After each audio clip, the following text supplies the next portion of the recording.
Hello, I'm the Dark Master, and welcome back to The Tale of the Trilobites. In today's penultimate episode of this series, we shall be covering the last order of Trilobites, both in the order of my coverage and literally in terms of their evolutionary history.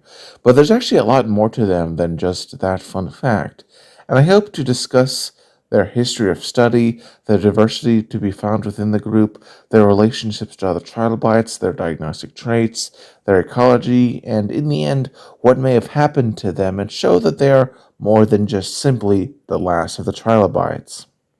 Let us start, as we always do, with the history of our understanding of the Proetida and how that has changed over time.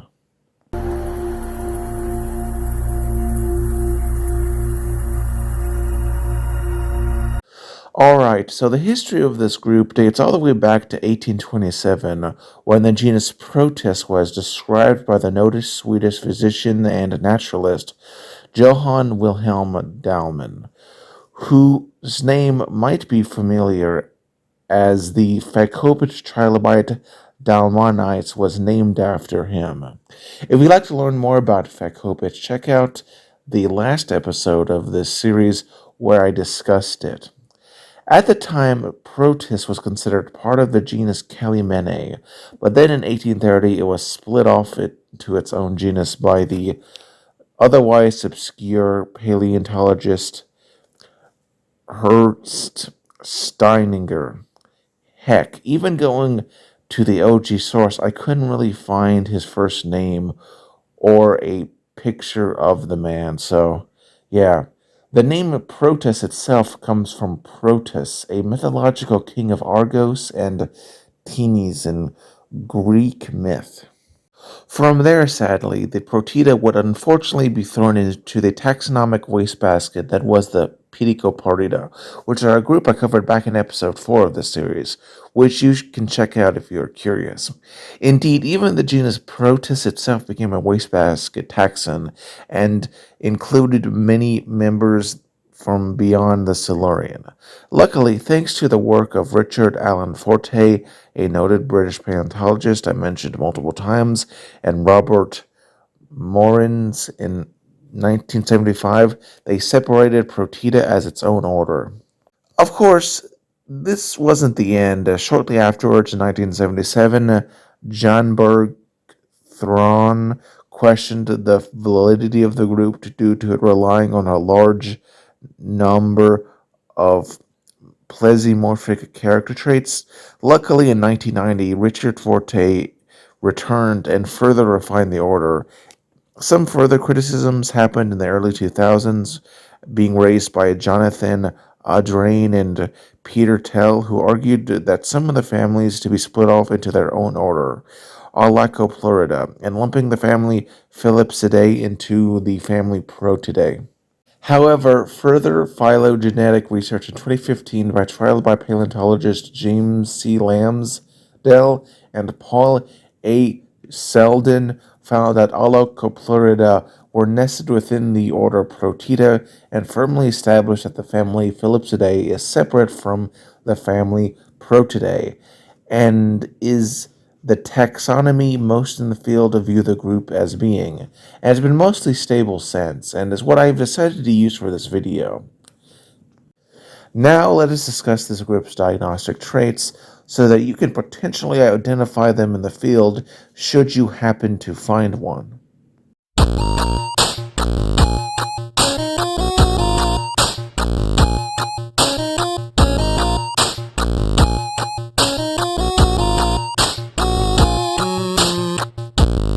Alright, so unlike some of the other trilobite orders I've discussed so far, it is true that there is not a single trait that can help you easily identify them in the field, though there are some things that can help you out.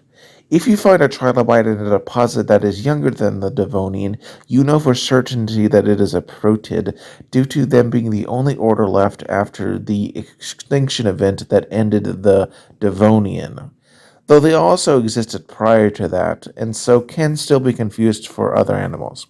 Also, their larvae are more adult-like than other trilobites, but given how trilobite larvae are pretty rare, That's actually not that helpful.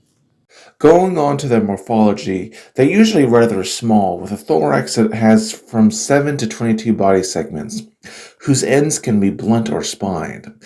Their pygidium or tail can be micropygious, aka much smaller than the head, or subisobpygous, i.e., slightly smaller than the head or cephalon.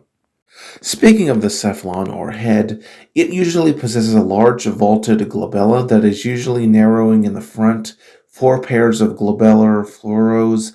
The eyes are usually present and large and convex. Their rostral plates are usually narrow. They usually have opisthoporean sutures, genal spines, and a long hypostome or mouth part. That is, you know, most of the times natant, but some forms did secondarily become counterminant, especially in the family of Proetidae and Bathyuridae. I also want to say that if any of the terminology I've used so far confuses you, I highly suggest you go to episode 2 of this series where I discuss trilobite morphologies more generally and explain some of the terminology utilized in trilobites.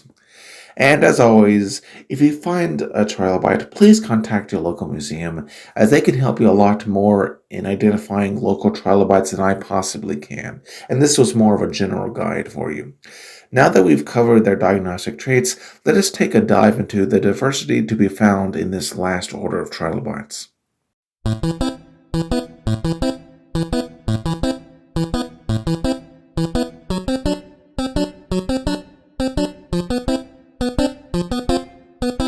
Alright, so the Proetida are not divided into suborders, but rather are being divided into three superfamilies: the Alacopleuroidea, the Bathyoroidea, and the Protoidea. Let us start with the oldest of the three first, that being the Bathyoroidea. They are distinguished from others by the following features. Starting with the cephalon or head, it has opisthoporean sutures, a well-defined glabella that gently slants/tapers forwards. There are usually only three or less furrows on it, and they are often faint or absent. Eyes are generally large to somewhat medium in size. The hypostome is usually natant, but some later forms become secondarily counterminant. Genal spines are often present, and overall, the head is usually convex and broader than the other two superfamilies. Going down to the thorax or body, it usually consists of 8 to 12 segments that have distinct pleural furrows. Going forward to the pygidium or tail is usually subisobpygous or micropygious, and sometimes has a long axial spine. The superfamily consists of 6 families. First is Dimeropygidae, which consists of 6 genera. Notable ones included Dimeropygi, which gave the group its name and had a long horseshoe crab-like spine, and the genus Calmus, which is sometimes split off into its own family, the Calmidae, but this is highly contentious and, in my research, doesn't seem to be widely accepted at the current time. Then we have the Holotrachelidae, which consists of only 2 genera, the most notable one being Holotrachelys itself, which was strongly convergent with the unrelated Corynex order of trilobites that I discussed in episode 6 of this series. We'll return to that genus later when I discuss the ecology of the group. Hypostricuridae is a bit larger of a family, containing around 28 genera or so. The most notable of these are Holobuaspis and Hystricurus. The Raymondidae are another small family consisting of 5 genera. Notable ones include Cherurellus and Glaphelurus, which was very spiny, which alongside the more obscure genus Glapherina is sometimes split off into its own family, the Glapheridae, but it's generally no longer recognized and is subsumed into the larger Raymondidae. Then we have the Torquistidae, another smaller family that consists of 4 genera, the most notable one being Tocoestra and Comatopygidae. The next family, the Telephinidae, is a bit larger, containing 10 genera. Notable ones included Carolinites, Opepertorella, Telephinus, and Telephina, which we shall talk about later when we cover the ecology of the Proetida. Last but not least, we have the family Bathyuridae, which is the most well known and largest with 30 genera or so. Notable genera included Platyanthrix, Acidophorus, and Bathyurus, which gave the family and superfamily its name. Now let's go on to the second and smallest superfamily of the Proetida, the Alacopleuroidea, which I discussed before, has been considered its own order at various points, but is no longer and is generally considered to solidly be part of the Proetidae. It is distinguished by the following features. Starting with the cephalon or head, it usually has a tapering preglabellar field, a short glabella, the hypostome is usually natant, the eyes are highly variable, and overall the head is usually semicircular or semi-elliptical in shape, with agenal spines. Going down to the thorax or body, it usually consists of 11 to 22 segments with rounded ends, though some may bear an axial spine. Going further down to the pygidium or tail, is typically much smaller than the head, with a smoother spiny margin. Their exoskeletons are usually pitted with many small tubercles. It is the least diverse superfamily, being divided into three families. First is the Roaringtidae, which is divided into around 7 genera. The most notable ones include Cymella, Madigenia, and Warringtonia. The next family, the Brachymetopidae, is a bit larger, containing 14 or so genera. Notable ones included Brachymetops, Cordania, Radignoria, and Chebonophygi, one of the last trilobites. The final and most famous of the families is Alacopleuroidae, which is the largest, containing 18 genera or so. The most notable ones included Cyphaspis, Alacopleura, the extremely spiny Naurophygi, and the best-named trilobite of all time, Dixiphygi. Last and largest of the Proetida superfamilies is Protoidea. They are distinguished by the following features. Starting with the cephalon or head, they have opisthoparean sutures, with a glabella or mouth that is sub-oval in shape, tapering or inverse pyriform in terms of structure. It usually has 3 or 4 pairs of lateral furrows, though in some they can be indistinct. The eyes, if present, are usually convex. The hypostome is typically natant, though some later forms did become secondarily counterminant. Going down to the thorax or body, it usually has 7 to 10 segments. The exact number does vary by family. It's usually 10 in Proetidae and 9 in Philipsidae. Continuing on to the pygidium or tail, they're usually small and hemicircular in shape, usually smooth, but some do have a terminal axial spine and pleural spines. The Protoidea is divided into 3 families, though there is some controversy we'll get into in a bit. First, and least controversial and least diverse, are the family Tropidocoryphidae. They emerged in the Darwinian stage of the Middle Ordovician around 467.3 million years ago and lasted until the end of the Fresnian stage of the Devonian, 372.2 million years ago. They consisted of around 44 genera or so. Notable ones included Decoprotis, Eremoprotis, Phantalimus, Prionopiltis, Stenobelporium, Tropicophygi, and Xiphogonium. The last 2 families are a bit disputed. The Philipsidae is sometimes considered a subfamily to the Proetidae, but currently they are thought to be their own family. Let us start with the Proetidae, which consists of around 260 or so genera, though the number is a bit disputed, and some may be transferred into the Philipsidae in the following years.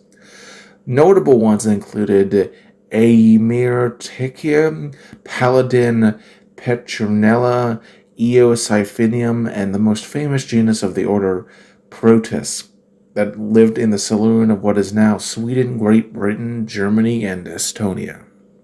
The last family of trilobites we have to discuss in this series is the Philipsidae, which itself is outside of some basal forms like Breve Philipsia and Comptonaspis, is divided into 7 subfamilies. First is the subfamily Erigoninae, which is the smallest with only 2 genera, the most notable being Archegonus from the Middle Devonian to Mississippian, what is now Europe and southern China. The second subfamily, Bolandidae, is a bit larger, containing 3 genera, the most notable one being Cathwaia. The Cummingellinae is a bit larger, containing 4 genera. Notable ones included Cummingella, Paraphilepsia, and Persiax. The fourth subfamily, the Cryptosymbolinae, only consists of 2 genera. The most well-known of these is Carbonocophae from the Mississippian stage of Idaho. The fifth subfamily is the Isaphidae, which is another small one with only 2 genera, the most interesting one being Thyaspis from the middle to late Mississippian stages of Thailand. The sixth subfamily, the Rhianinae, is a bit larger, consisting of 4 genera. Notable ones included Nipponaspis from Japan, China, Alaska, and Korea, and Indops from Japan. The seventh and last subfamily, the Didionopinae, however, is larger than all others. It consists of a whopping 21 genera. Notable ones included Vidria from the Middle Permian of Texas, which was the last trilobite to have spines of any sort, Malachi, Blancoisia, Emura, Anisophagi, Ditymophagi, and Pseudophilipsia, one of the last trilobites ever. And with that, I hope to have given you a brief but comprehensive coverage of the diversity of the Proetida. Now let us cover their ecology, aka how they may have lived as living actual animals.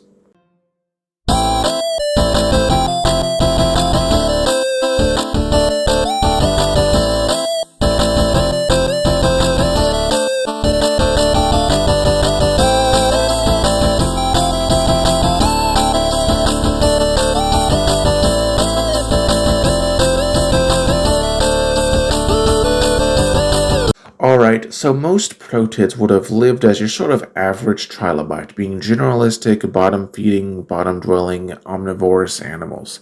And indeed, most were quite small, even for trilobite standards, at around 1 to 2 inches long, with no notable giants seen in the likes of other orders like the red Lethaia, Asaphida, and Lethaia.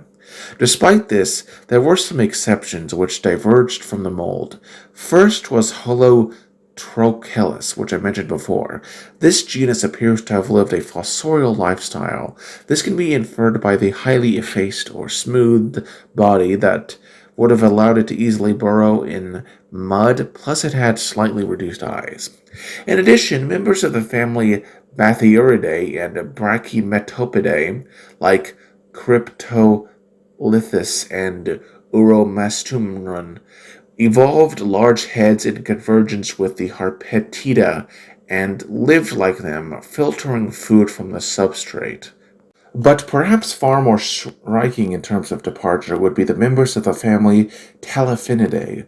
These genera are represented by such genera as Opiputerella, Carolinites, Telephina, and Opiputer are believed to have been active swimmers in the upper water column, where, due to their weight, they would have sort of swum with their back down akin to fairy shrimp, and filled a niche akin to that held today by krill.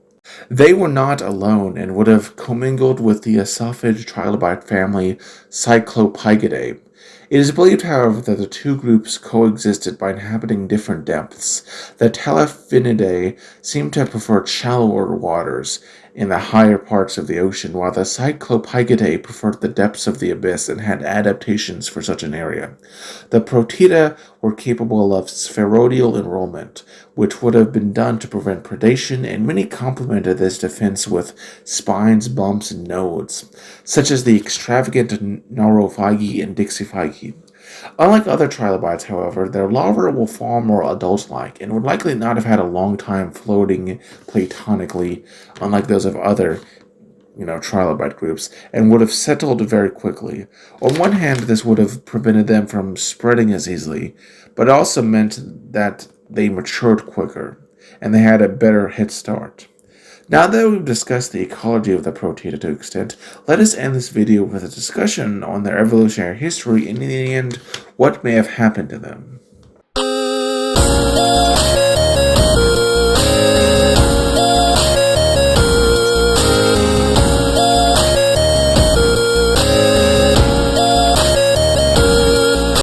Alright, so the Proetida were one of the later trilobite groups, emerging in the start of the Upper Cambrian, around the start of the Ferongian stage, around 497 million years ago, emerging from the taxonomic mess that is the Palaeogeography, alongside other groups like the Trilobites and Harpetida. At the time, during the late Cambrian, though it should be said that their oldest non-controversial members are from the Trem-Dock stage of the early Ordovician, the Cambrian emergence is usually considered more likely by workers in the field, and that's why I stated that earlier. They were but a minor part of the trilobite fauna. During the end Cambrian extinction, they were fairly unimpacted and would, alongside the Phacopida, diversify into many forms, like the Platonic Telephinidae I mentioned earlier, though they still played second fiddle to the truly dominant group at the time, the Asaphida. The end Ordovician mass extinction event wiped out around 85% of all life, including the last of the Diagnostic, the last of the Palaeogeography, and the formerly dominant group, the Asaphida. The Proetida did take loss as well, such as the actively swimming Telephinidae family, but then went on to rediversify in the Silurian and Devonian, becoming, alongside the Phacopida, Lethaia, and Ordovician, one of the dominant trilobite groups of this new golden age.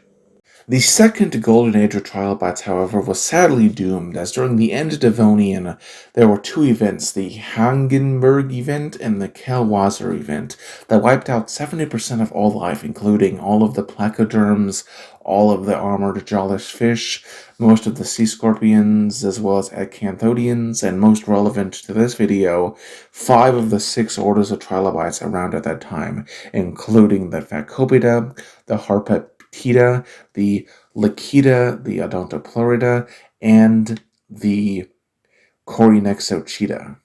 However, unlike the last few orders I've discussed, the Proetida actually pulled through, with 2 of the 3 superfamilies going into the Mississippian, or the Lower Carboniferous as some would call it. In what way, however, allowed them to survive, you may ask? Well, it's actually quite simple. Due to their larvae emerging more developed, they would settle on the sediment rather quickly. While this did limit their ability to spread compared to other trilobites, it also meant they had a greater ability to survive the anoxia events that killed the more delicate planktonic larvae of the other orders, which were caught in the death zone. They would then go into the Mississippian, where they would undergo somewhat of a major radiation, as the position of the continents during the period created a lot of shallow water habitats, and they saw some really ornately spiny forms, like Naumorophagy, which, converged on the Lethaia to better defend against new fish predators, and the very warty Piltonia. Sadly, changes in the Pennsylvanian, or late Carboniferous, saw them begin to decline, a trend that sadly continued into the Permian for unknown reasons.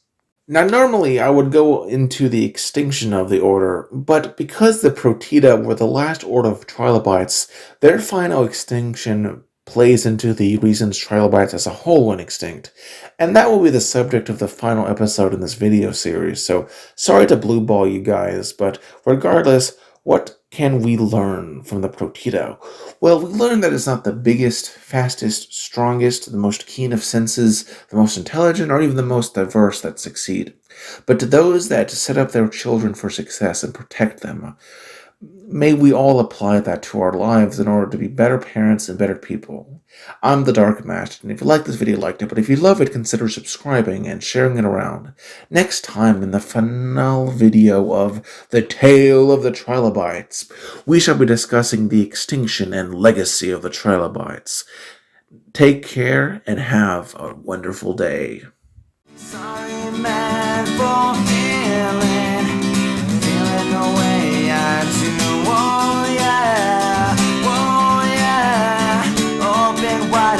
Shoving the meaning of life, whoa yeah,